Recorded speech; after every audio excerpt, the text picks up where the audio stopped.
YouTube. Things are a little slow this morning on the internet. We could start over. We could start over. We could start over.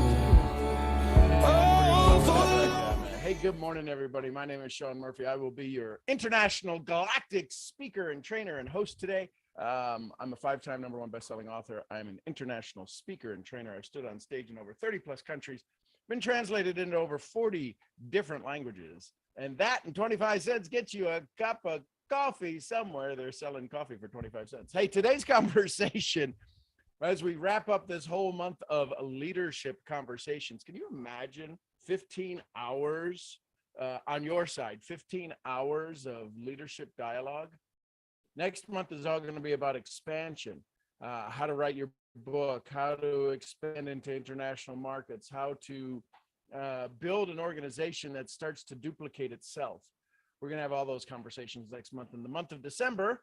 So stay tuned to this BET channel and we'll have some conversations. So why lead at all? That's the conversation today. Let me cover that up. Why lead at all? And for those of you on Instagram, if you want to follow me on YouTube, you go to the link in the bio and you can click on the YouTube page and watch me live there and see the background and other slides and stuff that I share from time to time. So here we go. Why lead at all?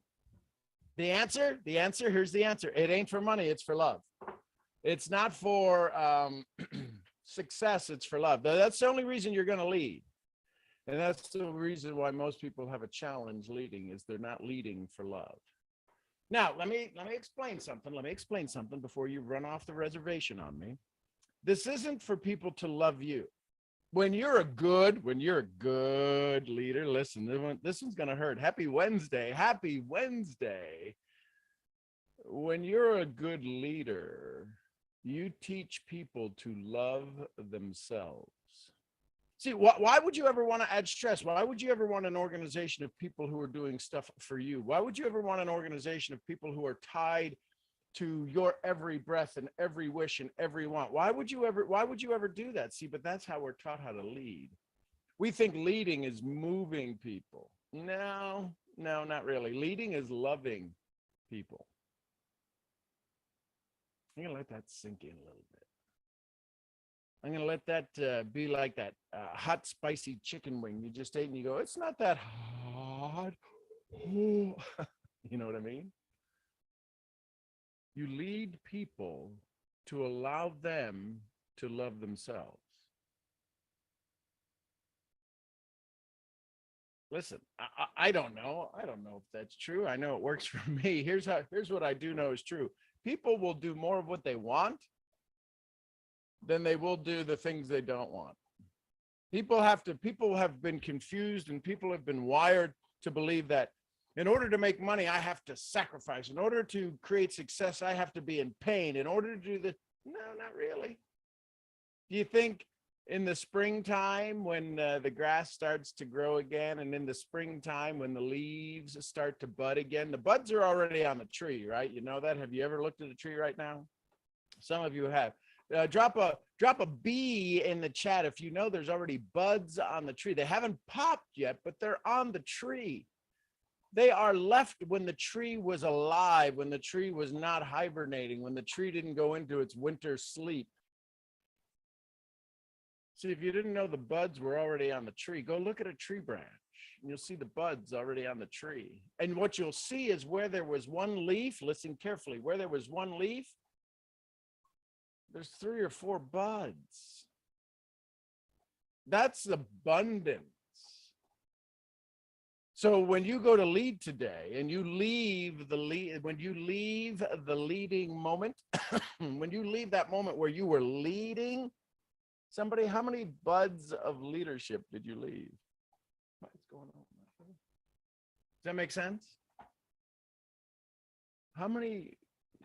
What's growing when you're not there? What are you teaching people? How are you teaching people to love themselves? How many nuggets of love do you leave them? Or do you constantly leave them with education and information, and you overwhelm them, right? You're dazzling them with your brilliance and baffling them with your BS, your belief system. And then they say, I need to be like you, instead of I need to be more like me. I'm the original. Why would I want to be a copy? Does this make sense? Are you hearing this? Does this make sense? Are you following this? I hope it makes sense. Listen, I'm a farm boy from Ohio. Back to my roots on the ranch here at Rocky Creek Ranch, 30 acres I have up in Arkansas, where I do live events. And I bring people out to learn how to love themselves again, to learn how to fall back in love with their dreams, not be fearful of the dreams, not be fearful of the things that they want, not be afraid to say, I want that. Joseph McClellan III says, if you can get people, if you can live a life, listen carefully, if you can live a life in such a way and in such a format, in such a form and function and creativity way and creative way, if you could do that in such a way that when people follow you, when people watch you, they say, I want some of that. We say that when we're at dinner and we go out to somebody's birthday party, to a new restaurant. We're like, oh, I'm torn between the chicken Alfredo and the ribs, or between the Caesar salad, the salmon Caesar salad. I'm torn between the this and the that. And you order the one and somebody else orders the other one. You go, I want some of that. Drop an S in the chat if you've ever ordered at a restaurant going, you get that, I'll get this, and we'll share. See, we're wired to want all that we want. We just seem to have a tendency to think, I can only do it at a dinner. Listen, I'll share with you. I'll share my ranch with you. I want what you want. I want some of what you got. I want some of that because you're the most unique individual on the planet. In our known universe right now, as it stands, there may be other intellectually smart, advanced races. Right now, all I know is that you're the only one that exists in 8 billion people. In the billions of people that have been in the past and the billions of people that have been in the future, why wouldn't I want to meet you? Why wouldn't I want to hang around you? Why wouldn't I want to experience you? I want some of that called you. So why lead at all? That's the topic of today's conversation. Why lead at all? The answer is love. Helping other people learn to love themselves. How many of you feel, drop an L in the chat, how many of you feel amazing when you see people get it and they fall in love with themselves and they go, oh my gosh, all of that programming that was poured upon me, that was put upon me, that was told to me, I don't have to believe it anymore. I can learn to love me. Kind of a cool process when you start to think about it. So why lead at all? This is why I asked the 3 questions. Seamus, what are you doing over there? Get out of the garbage. This is live and in person, and the puppies are in the office here with me. So why lead at all? Because you learn to love yourself. You learn to love yourself and you learn to give. One of the greatest joys we have, right, is giving. Hello, Seamus. What are you doing? You're not going to get all the way up on my chair, are you? Boy. Why lead at all? We love to give. We love it when people start to see themselves, when they change. Listen, if you can change your family in this generation, outstanding. If you can change it for this generation and for their kids, man, that's life-changing for us. Imagine if you gave a family, because of your business model, because of your teaching model, because of your online programs, your coaching programs, because of something, you allowed them to have more of a dream than they ever thought possible. You allow them to have a dream more than they ever thought possible. Then what happens? That's pretty cool. What would happen if you changed the financial generational story for just one family? What if you were the spark that ignited hope in a family? you realize it's not about teaching your comp plan, right? Although that's part of it along the way. The reason that most people can't listen to your comp plan is because they don't know why they're listening to your comp plan. They think they want it for money. They don't want it for money. They want it for love. And nobody's ever taught them how to love, and nobody's ever taught them how to give love. Nobody's ever taught them how to receive love from other people, let alone themselves. And then all of a sudden you come along and say, life could be better. Life could be amazing. I want to teach you how to love yourself. I want to teach you how to have more of what you want, less of what you don't. I'm going to help you rewire your brain. I'm going to help you have more income. I'm going to help you have more freedom and time freedom and money freedom. This way here that you'll be able to pass it on to your children and not have to say, you should do better. You should have more. You could be better than me. You're going to just give them the opportunity to be. And all of that collapses. All of that collapses the second your love meter starts to go wacky. And what do I mean by your love meter starting to go wacky? When people start saying thank you. When people say thank you to right now, when people say thank you to right now, when people say thank you to you right now, when you do something that was simple for you, something that was easy for you, something that you could fall off a log and do, other people would think it's a little complicated, a little intense, but you do this thing that's so simple, so easy, so fundamentally you. When people tell you thank you, tell me if you ever drop a 1 in the chat if you ever say this. No, you don't have to thank me. Drop a 1 in the chat if your response to somebody saying thank you for something you did that you were kind of the only one that could do it. If your response was, you don't have to thank me.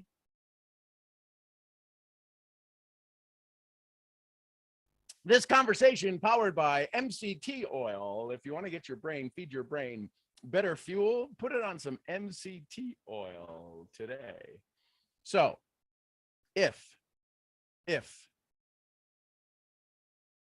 you refute somebody, if you push away their love, what's going to happen when you start to do the real big things in your eyes? If the simple things, when people say, thank you, shucks, you don't have to thank me. But trust me, I was there. I used to do that. I would think, how full of joy am I that, oh my God, I get to give to the little people.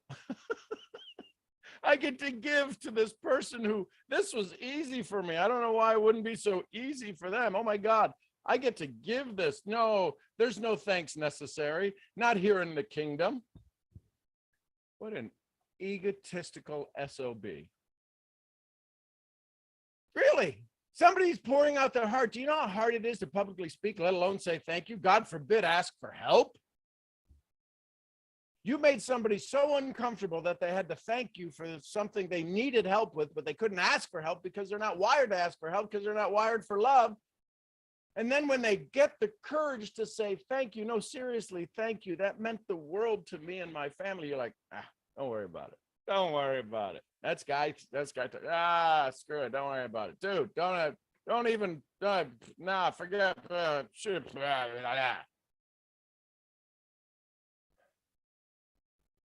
Why lead at all? For love. Love of us, love of others. Why lead at all? It's so we can help other people fall back in love with themselves. When that sinks in, when that fires your cylinders, when you let that just kind of flow in, because right now, some of you are sweating going, you mean I have to let people thank me without rejecting it, without refuting it, without telling people, without making people feel so tiny? You little person, let me look down on you and tell you, there is no need for your thanks. My life is no better because of your thanks. That's what you're saying at a subconscious level, but that's not what I mean. I just don't want them to feel uncomfortable. They don't have to thank me. Yes, they do have to thank you. We need more grateful people in this world. We need to be thankful for more things. You should be saying, Einstein said, there's a great friend of mine, Daniela Jukic, gratitudewithdanny.com. Daniela Jukic reads in this book, this one chapter, where Einstein, it's reported to have been said, that he would thank 100 people a day. He'd say, thank you 100 times a day. How many times did you say thank you yesterday? I mean, out of your, not, yeah, how many times did you say thank you, including for the water that you have? Did you tell the water thank you this morning? If you read the book Hidden Message in Water by Michio Kushi, when you thank the water before it shows up, it's healthier water. It'll heal your gums a lot faster if you brush your teeth and they get, you get a little pink in the sink. Tell the water thank you. I love my water.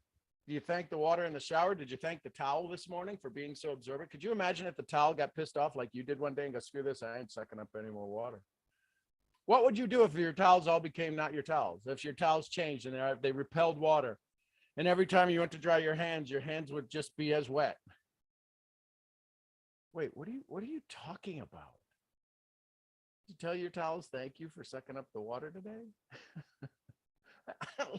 Listen, you're already wired to be aggravated, agitated. Why not just let your crazy side out? Listen to some of this stuff. I don't know what you're going to do with it. Dr. Wayne Dyer said, change the way you look at things and the things you look at change. Wallace D. Waddell said, it's not about doing certain things, it's about doing things in a certain way. Emerson said, there's something you do so well, people wish they could do it half as well.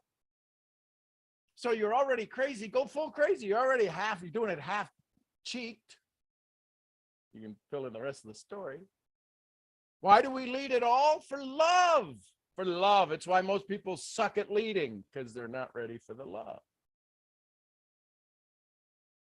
I don't understand that. What are you talking about, ready for the love?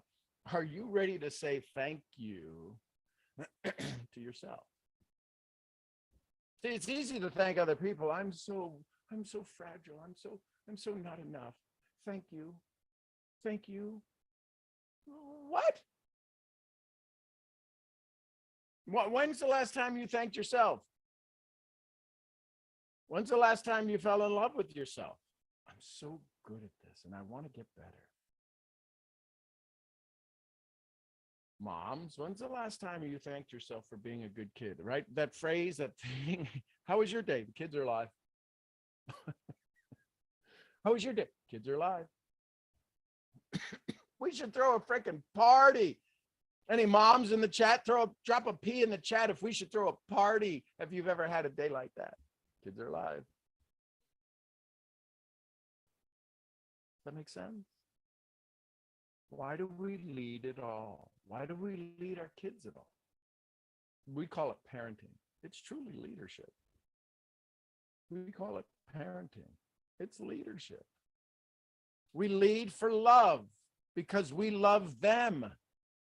We love them. And they love us back even more. And we love them and they love us back even more. And we love them and they love us back even more.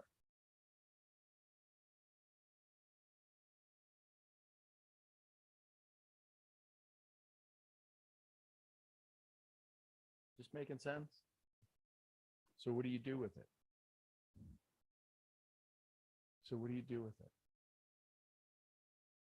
Understand that the next time you give somebody guidance, how many of you have ever given anybody directions? Simple thing. You know, how do I get to third and fifth? Well, you're going the wrong way. And they ask you and you guide them. Anybody ever call you on the phone and you're in the house and they go, turn out, go flip the breaker downstairs. I don't even know where the breaker box is. And they guide you through, go down, you look for this, you look for that. You guided them. They listened.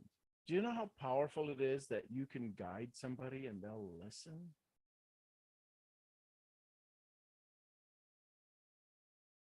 You know why one of the biggest challenges is when people ask somebody what they want for dinner? Food is a romance language. Some of you may not know that.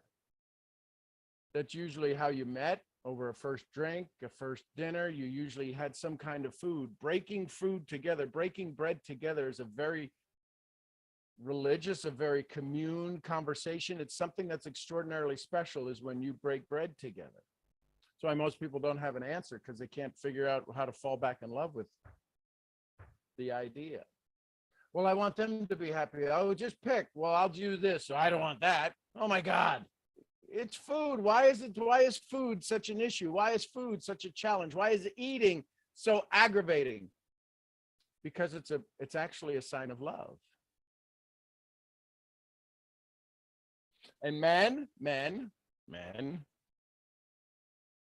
stop being a boy and say, I don't know, whatever you want.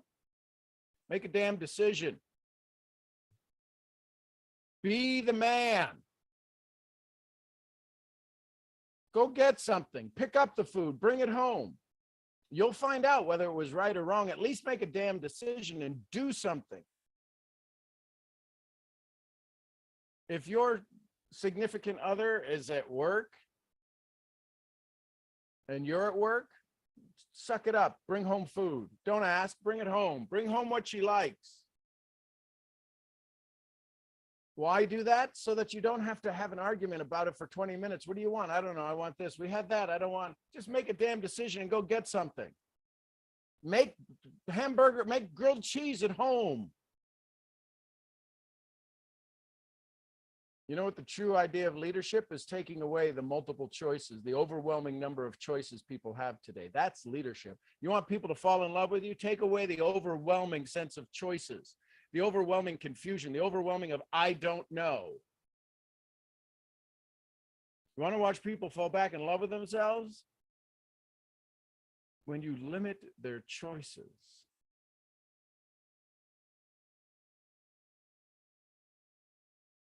Some of the most agitating, some of the most growth moments with Mason was when he learned more things and couldn't speak.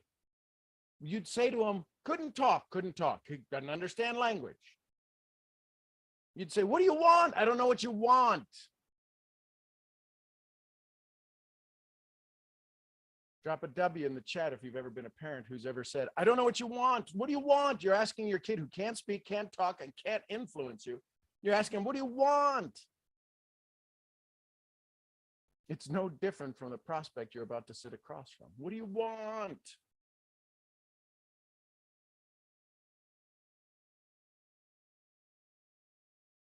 So what's your responsibility? Do you just throw them out? Do you just stop allowing them in? Do you just say, okay, enough is enough? Or do you keep offering choices?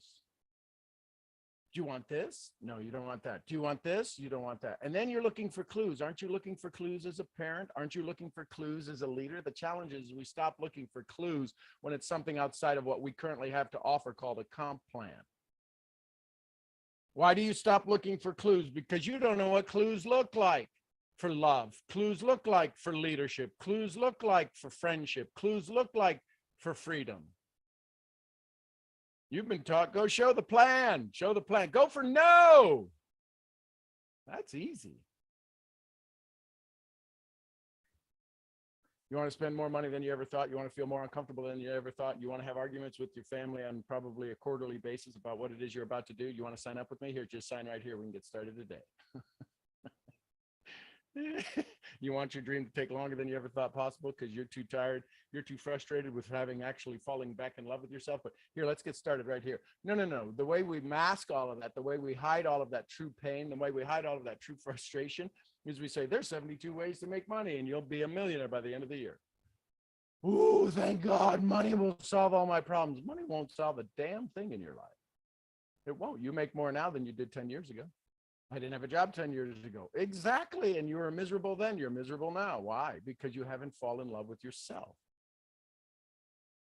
There's neuroencoding, there's self-talk, there's mental toughness, there's hypnotherapy. There's all of these things that you aren't using, but you're going back to one particular stream of process called scripts. I don't know what to say. I need to know what to say. Doesn't matter what you say. Listen, this is, if there's kids in the room, take them out of the room. There's some of you that don't like to hear any sounds when you're having relationships. There's other of you like that there's some conversation that goes on. Some of you can't have a conversation with yourself about what it is you truly want. You just think you want money. You don't want money. You want what money turns into. And nobody's giving you permission to have that emotional state. So you spin up the quantum field with thought. You understand the law of attraction. I believe in the law of attraction. I write my goals every day. You spin up the the law of attraction. You spin up the quantum field with your thoughts, with your dreams, with your post-it notes, with your grand rising and good morning millionaires. And you spin up you have the thought. The challenge is there's no emotional to it, because the reason that you can't put emotion to it, because emotion is what forms it in the quantum field and delivers it into the universe that we sit in, the vibrational state that we're in. It needs emotion tied to it. Thought doesn't give you anything. Thought tied with emotion is what gives it to you. Your emotion creates your thoughts. And then in the field, once you believe these new thoughts and have these new ideas, you spin up the field to produce the thing that is the thought that is held in the substance. The challenge is you can't have the feeling about it, because if you had the feeling about it, you would have to leave this miserable feeling that you have right now, that I'm not enough, that I can't do it. I don't know why they're against me. I don't know why they won't let me do it. Why is there frustration? Every time I go to do this, there's something that happens. Every time I want to do more, I get knocked down, I get beat up. And that emotional state, and the universe goes, ta-da, here you go. Here's more crap. This is where faith is called. People who tell me they're faithful, they can read the Bible, they're very Christian, they're very up on their stuff. They have no faith. Oh, I turn it over to Jesus. Listen, I'm not trying to belittle it. I'm a Christian. I'm a Catholic. I'm raised in the church. I'm faithful. Well, the funny thing is that you can tell me scripture and verse, but you have no faith behind it. One of the greatest words, one of the greatest phrases is on the way to. Why is everybody waiting on their heavenly house in heaven? God gave you this earth to have this heaven right now. Why have you decided to make it a miserable living hell? I feel like I'm in a living hell. Why? That's your choice. If you've ever seen a sunset, God said there is no living hell in a sunset.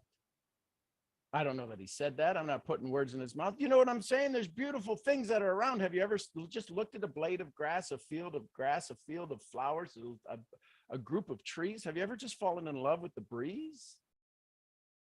Why lead it all? For love. And when that sinks in, Katie, bar the door. You'll have a new awareness and a new awakening that you've only dreamed of. So how do you get there? Start journaling.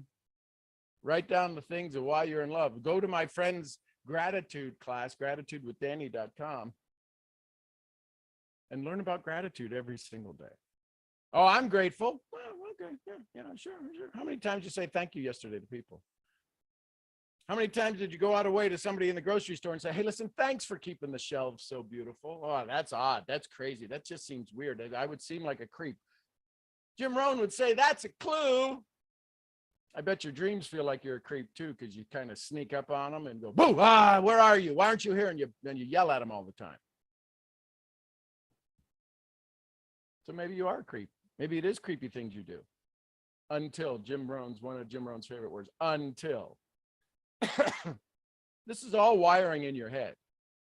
The reason that you stay here when you feel like I'm belittling you or beating you up around the head, neck, and chest area is because there's a part of you that knows this is true.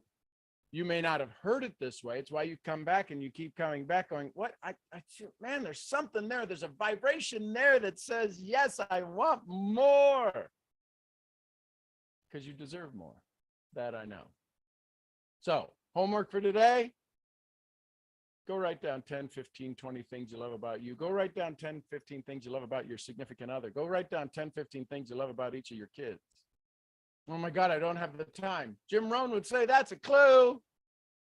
How could you not have time to fall back in love with yourself? That's a clue. That's the way you've been manipulated. You've been programmed to not love yourself. Because if you love yourself, there's no way I could ever piss you off. There's no need. Listen, what do they say in that social media documentary? If the product is free, you're the product. If there's no love in what you do in social media, they're sucking the love right out of you. They're giving your love so that hopefully you can be significant somewhere in life.